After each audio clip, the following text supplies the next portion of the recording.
네, 신당역 스토킹 살인 사건 피의자 전주환 보복 살인 혐의로 검찰에 넘겨졌습니다. 자신이 미친 짓을 했다라고 말했다고 합니다. 자세히 듣겠습니다. 임성재 기자 나오십시오.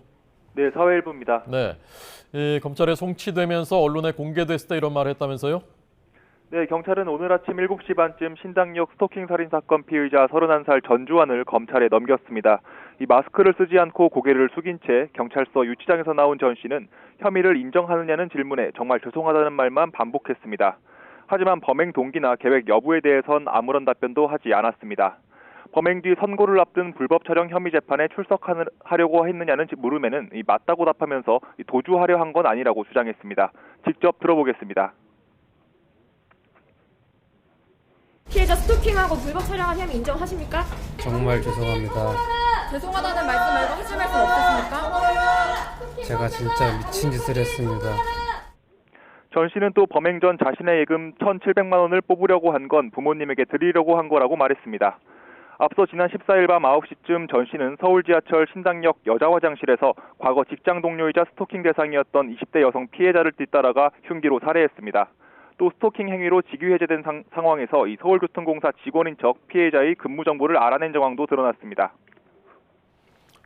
네, 살인 혐의가 아니라 보복 살인 혐의를 적용했다고 하는데 이거 자세히 좀 설명해 주시죠. 전주환에게는 특정범죄 가중처벌법상 보복살인 혐의가 적용됐습니다. 경찰은 전 씨가 사전에 범행을 계획했다는 데 무게를 두고 수사를 진행해 왔습니다. 전 씨가 흉기를 미리 준비하고 범행 당일에도 1시간 넘게 화장실 앞에서 피해자를 기다리다가 따라 들어간 행동에 주목한 겁니다. 수사 과정에선 피해자의 옛 주거지를 모두 5차례 찾은 사실이 드러났습니다.